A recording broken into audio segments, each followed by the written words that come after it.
Bonjour à tous, je vous retrouve avec grand plaisir et je vous retrouve pour vous présenter un tirage qui va servir d'exemple en fait, que j'ai choisi de faire sur un thème qui taraude pas mal de personnes en ce moment, qui est comment faire évoluer finalement ma vie professionnelle, alors que vous soyez sur une phase de j'ai envie de changer de boulot ou de faire une reconversion ou de tout ça.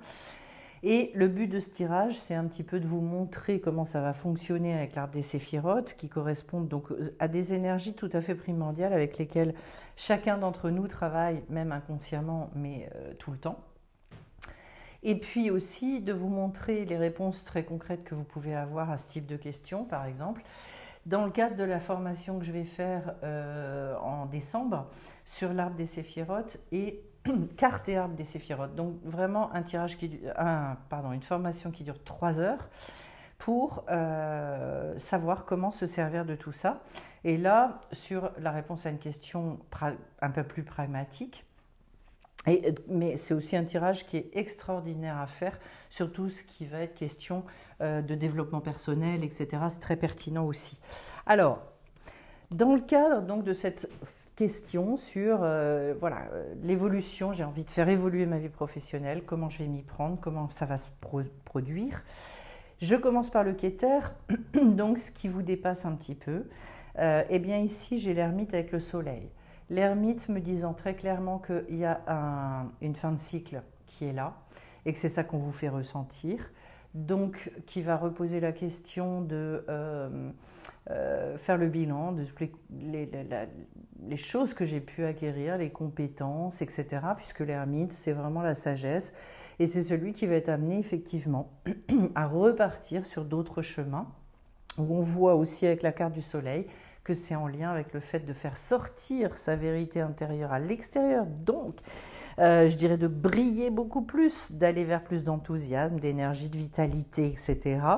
Et puis en même temps, de savoir s'appuyer sur les forces de l'univers. Donc en fait,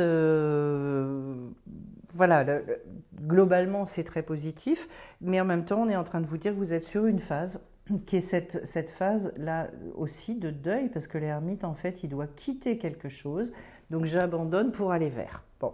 Ensuite, derrière, au niveau de la Rokhma, donc de la sagesse, j'ai la carte du fou avec la voie de la beauté.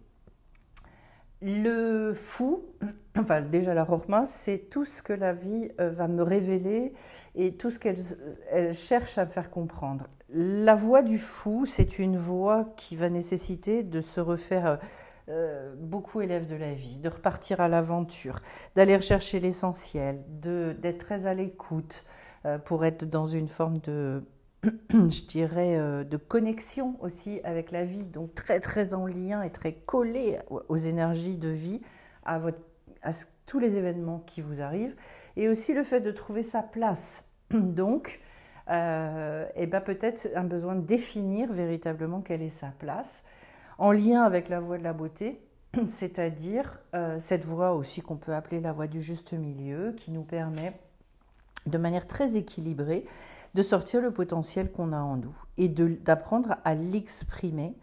Et en fait, déjà, la nécessité de comprendre ce potentiel puissant pour justement être en mesure d'apporter le changement qu'on souhaite à notre vie. Donc manifestement, des choses à redéfinir, à comprendre, à écouter profondément de ce point de vue-là. Et puis au niveau de la Bina, donc de notre intelligence humaine, comment est-ce que je vais m'approprier ça ? Eh bien, on voit en fait qu'on est dans une phase de transition très forte avec la roue de fortune. La roue de fortune nécessitant justement d'être capable d'établir un partenariat avec la vie. Donc, jusqu'où est-ce que je peux définir quelle est ma part et quelle est la part de la vie, jusqu'où est-ce que j'accepte aussi ma destinée, et c'est pas toujours évident. La roue de fortune, elle va nous parler aussi de tout ce qui est blocage.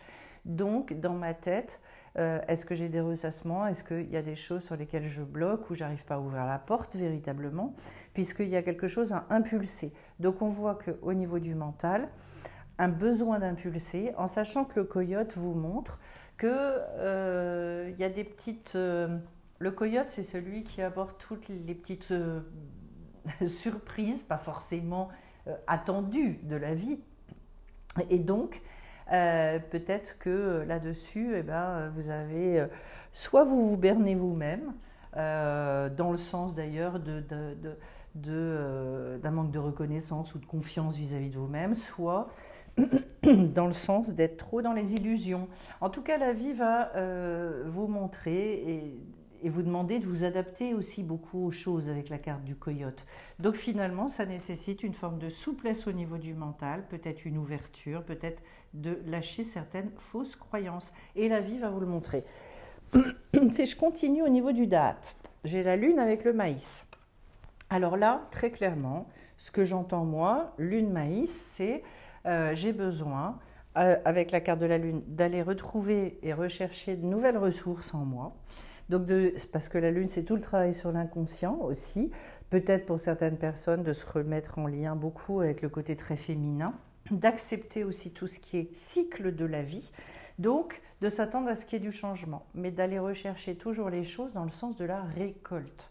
Parce que la carte du maïs, elle nous dit bien, soyez très vigilants à ce que tout ce que vous mettez en œuvre ait aussi un but de, je dirais, d'épanouissement matériel, de retour. Quand on parle reconversion professionnelle ou changement de boulot, c'est-à-dire où est-ce que moi je vais pouvoir prospérer. Il y a cette notion-là. Donc prospérer aussi bien dans la matière, donc financièrement, etc., que prospérer dans le sens de me sentir vraiment épanouie, je dirais dans cette voie de la beauté dont on a parlé tout à l'heure. La lune montre que, puisqu'il y a encore des temps de réflexion, de maturation, donc peut-être aussi que dans la matière, aujourd'hui, ce que vous avez expérimenté, c'est peut-être de bien mûrir le projet pour être costaud. Là aussi où on le confirme, puisque là je vais vraiment rentrer dans tout ce qui concerne nos comportements, eh bien j'ai la carte du diable avec l'offrande. Le diable, il vient, et c'est le recette, c'est-à-dire c'est toute la bonté. Donc ce sont des archétypes, c'est-à-dire en fait comment est-ce que moi, quel est l'endroit où je peux me faire la plus grande bonté aussi. Eh bien peut-être que là, il y a peut-être des peurs à travailler, parce que le diable, il vient nous chercher là-dedans. Nos peurs, nos hontes, donc jusqu'où est-ce que j'ai suffisamment confiance en moi, comme je le disais tout à l'heure. Avec la carte de l'offrande, ça veut dire que le plus beau cadeau que vous pouvez faire aujourd'hui, et vous faire à vous-même déjà, c'est de régler ça. C'est-à-dire, parce que quand on veut démarrer quelque chose et qu'on est pétri de peur, non, de ce qu'on me dit, il va falloir travailler à partir d'un degré d'évidence quand même peut-être plus élevé que celui que vous avez aujourd'hui. On est toujours dans un tirage qui sert d'exemple. Hein. Voilà. En face de ça, j'ai la carte de la force et la terre au niveau de la Gvura. La force, c'est finalement tout ce qui concerne dans cette grande verticalité de l'être humain, eh bien jusqu'où est-ce que je sais poser mes limites, jusqu'où est-ce que je sais, et j'ai parfaitement défini ce que je voulais, etc.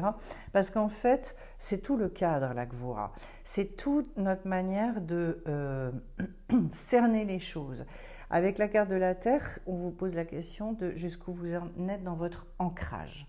Et jusqu'où est-ce que vous vous sentez costaud, solide, jusqu'où aussi votre projet, par exemple, lui-même, il est ancré. Parce que, voilà, donc assurez bien les bases, les fondations, ayez par exemple un plan d'action extrêmement précis si vous voulez vous lancer dans une reconversion. Il faut que ce soit vraiment très structuré et que vous soyez à l'aise avec cette idée-là, puisque la carte de la force sous-entend une réunification importante à l'intérieur de soi. L'autre chose, c'est de ne pas fonctionner de manière pulsionnelle. Ça, je l'avais l'idée avec le diable de l'autre côté. Et donc, en fait, on voit tout ce besoin-là de structure qui est très, très important et de se sentir très costaud dans cette reconversion. Voilà. Ensuite, si je continue, au niveau de Tiferet, j'ai la carte du monde avec la carte du sacrifice, c'est-à-dire Tiferet, c'est l'endroit de l'harmonie, l'endroit de l'équilibre, et là où je vais pouvoir exprimer ma vérité. La carte du monde, c'est une carte quand même très élevée. On sait que ça clôture hein, tout ce cycle-là important. On nous parle d'un aboutissement et d'aller rechercher une expansion. Cette expansion, elle s'obtient parce que justement, la conscience s'est beaucoup éveillée. On est arrivé à un degré de conscience supérieur. Idée qu'on retrouvait avec la force. Voilà. Donc, ça veut dire que dans ce que je veux mettre en œuvre aujourd'hui, eh bien, il va falloir que je parte de tout ce que j'ai bien cerné en moi et que je ne déroge pas par rapport à ce plan d'action, je dirais, intérieur. La carte du sacrifice nécessitant manifestement, je vous parlais du deuil à faire avec l'ermite tout à l'heure, eh bien, oui, d'avoir conscience que si je me lance dans telle ou telle chose, forcément, il va y avoir des choses soit qui vont s'arrêter, soit qui vont devoir être gérées différemment. Je vais devoir sacrifier certaines choses, pas dans le sens du tout le sacrifice au sens de je me sacrifie, non, ça n'a aucun intérêt, puisque le but, c'est vraiment d'arriver à cette expansion et à cette expression de son potentiel intérieur au maximum, hein, voilà, là où vous en êtes chacun. Donc, ça me parle de réorganisation, ça me parle de priorisation, ça me parle de... voilà, pour toujours bien garder aussi cet équilibre. Plus on va rechercher à rentrer dans notre mission de vie, plus on va rechercher l'expression du potentiel, plus ça veut dire qu'il va falloir faire le tri. On retrouvera cette idée avec la justice en bas. Si maintenant je vais sur le Netzach, eh ben j'ai d'un côté le chariot et de l'autre le faiseur de pluie. Le Netzach, c'est toute la détermination qu'il faut pour arriver à la victoire. Vous avez la carte du chariot et ce qui m'indique d'ores et déjà que c'est vraiment parce que vous allez, quand vous serez réunifié à l'intérieur, vous allez pouvoir à ce moment-là avancer avec un vrai plan d'action.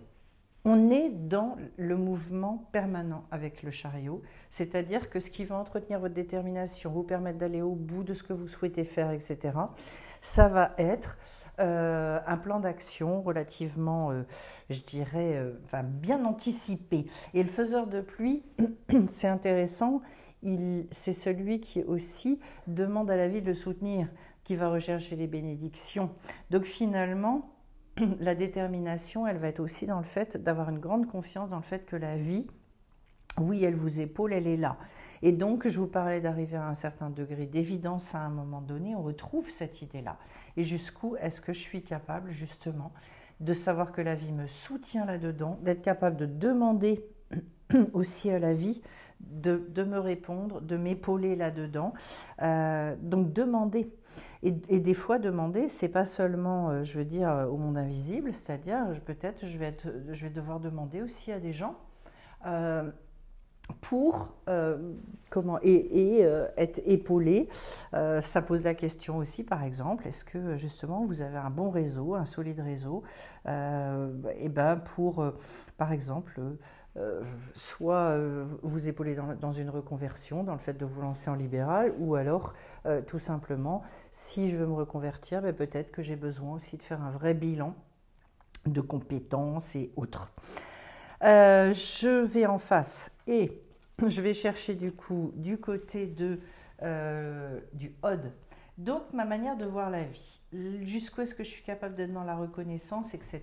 Et alors là, on voit que oui, il y a besoin d'avoir je dirais un regard extraordinairement positif sur la vie, parce que j'ai la carte du jugement et la carte de l'épée, comme s'il y avait besoin de se libérer éventuellement d'une forme de morosité.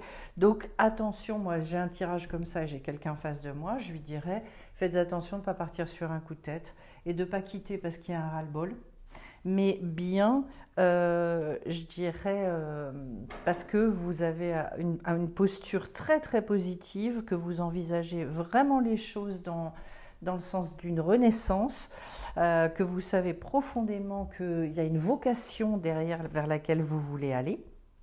Et donc, voilà, cette carte-là nous indique aussi en fait puissamment l'accès à sa propre vie. Voilà. Donc c'est ça qu'il faut rechercher et je dirais s'en nourrir pour que, à un moment donné, eh ben pour nous, il y ait une force qui vienne et une évidence qui puisse apparaître, qui va vous redonner de l'autorité, puisque j'ai la carte de l'épée qui est associée à ce degré-là. Et donc en fait, c'est aussi très fortement la reconnaissance que c'est juste pour moi, la reconnaissance que oui, c'est valable. Voilà, c'est comme si j'entendais, il vous faut une validation intérieure. Parce que la plupart du temps, c'est toujours, hein, mais les carences, elles sont en nous. Et donc, on va rechercher à l'extérieur des choses qu'on devrait construire en soi, parce que c'est ça qui va donner l'assise. Donc, reconnaissance aussi peut-être de votre propre autorité là-dedans. Et la carte du jugement vous dit, oui, en revanche, il y a bien toute cette démarche-là et cette descente dans la matière-là et dans le fait vraiment de vous confronter à quelque chose de nouveau, c'est juste, c'est bon. Ensuite, au niveau du Yesod, eh bien, j'ai la carte de l'étoile avec le bâton. Alors, c'est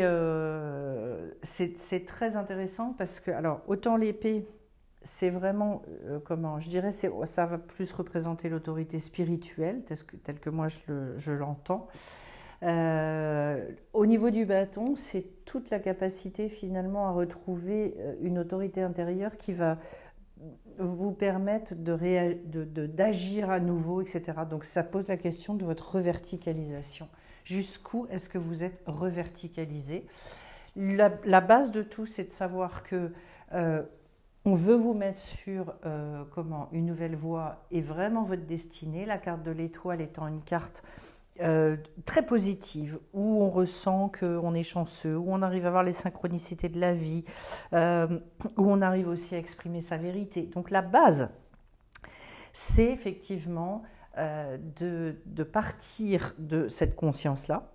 Et puis en même temps, la carte de l'étoile, bien souvent, elle nous parle aussi de jusqu'où est-ce que, en termes d'énergie, c'est fluide. C'est-à-dire jusqu'où est-ce que, au niveau des fondations, j'ai éradiqué les doutes, je suis dans quelque chose de très souple, de très facile en fait dans ma tête.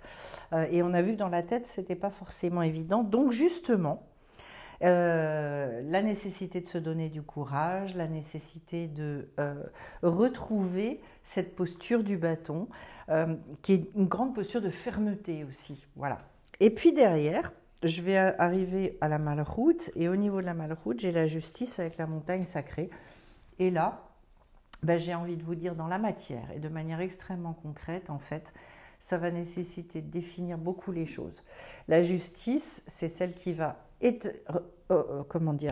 lire un dossier, comprendre en fait tout ce dont il retourne, et donc elle va devoir trier, jeter les choses qui ne sont pas forcément intéressantes et qu'elle ne va pas retenir.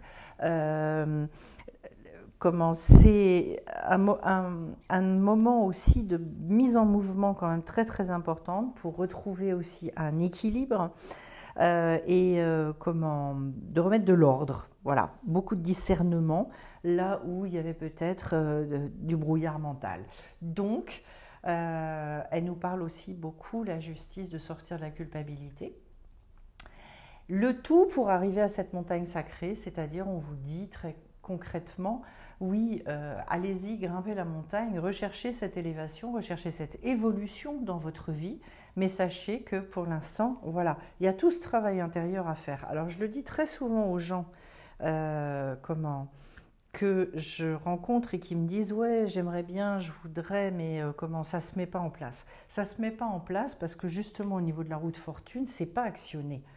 Donc en fait, il y a vraiment besoin de tout ce dont on a parlé dans le tirage à ce moment-là pour que la vie nous réponde aussi à un moment donné, puisque le monde invisible ne peut pas, et ça c'est un principe spirituel, il ne peut pas intervenir à partir du moment où on n'a pas imprimé notre volonté. Donc vous voyez que je n'ai encore pas ni eu de carte de communication ou de quoi que ce soit. Donc un tirage comme ça me montre que c'est quelque chose encore qui est de l'ordre de l'intériorisation, qui demande du travail, voilà, de préparation. Typiquement, je vous ai fait ce tirage-là vraiment à titre d'exemple. en sachant que je suis partie d'une situation très vaste et sans avoir l'énergie d'une personne spécifique en face de moi. Et donc vous comprenez bien que dans le cadre d'un tirage très précis, où il y a l'énergie de la personne, eh bien, on peut aller beaucoup plus loin et spécifier beaucoup plus les choses encore que ce que j'ai fait aujourd'hui. Je vous ai fait ça pour vous montrer en fait que là, ça nous permet de reconstruire en fait et de savoir comment nous repositionner dans la vie par rapport à une problématique. Tous ceux qui sont intéressés, qui veulent aller plus loin que ça et apprendre à faire leur propre tirage parfois, avec leur jeu, peu importe les jeux utilisés, eh bien, je vous invite à vous inscrire, si vous le souhaitez, à cette formation dont je vous ai parlé, qui a lieu, c'est le dimanche de mi-décembre, je crois que c'est le 17 décembre, quelque chose comme ça, de 9h30 à 12h30, et où je vais donc expliquer d'abord tout l'art des séphirotes, comment, je dirais en grosso modo 1 heure, 1 heure et demie, donc sans aller dans les détails de chez détail, mais vraiment c'est pour vous approprier l'arbre. Et puis derrière, eh bien, comment vous pourrez poser une question et au travers des cartes et de votre tirage, apprendre à comment interpréter pour que vous puissiez finalement comme ça aussi avoir des soutiens, des petits clins d'œil de la vie qui nous recadrent beaucoup et qui, enfin, c'est un vrai soutien. Je spécifie une petite chose. Vous avez bien compris que, pour ceux qui me connaissent, étant donné que ma philosophie, c'est de laisser le libre arbitre, et je crois profondément dans le libre arbitre de l'être humain, eh bien, il est évident que ces tirages-là n'ont pas à vocation d'être prédictifs et de vous dire vous allez devenir riche, intelligent et je ne sais pas quoi. Non. Mais ces tirages-là, ils ont pour but de vous repositionner, de vous rebooster dans vos énergies, de vous montrer où est-ce qu'éventuellement il y a des carences pour finalement, je dirais, voir quel est votre rôle là où vous en êtes dans votre vie par rapport à vos objectifs et d'aller confirmer ou infirmer certains de vos ressentis, certaines de vos croyances parfois. Voilà, au travers de ces tirages-là, et quand on est en tirage individuel, on va pouvoir aller chercher et soulever parfois des problématiques intérieures qui font qu'il y a un blocage complet et total. Et bien comprendre pourquoi est-ce que finalement je n'arrive pas à avancer sur tel ou tel sujet, pourquoi est-ce que je rencontre toujours le même type de personne ou autre. Voilà. Alors, pour ceux qui souhaitent, n'hésitez pas à aller voir donc, sur sephirotetcompagnie.com. C'est une formation qui s'intitule Cartes et arbres des séphirotes, à ne pas confondre avec la grosse formation sur l'arbre des séphirotes. Et donc, si vous souhaitez y participer, vous n'avez qu'à vous inscrire et je vous retrouverai avec grand plaisir. Je vous souhaite à tous plein de belles choses. On se retrouve bientôt pour d'autres vidéos sur la chaîne. Bye bye à tous.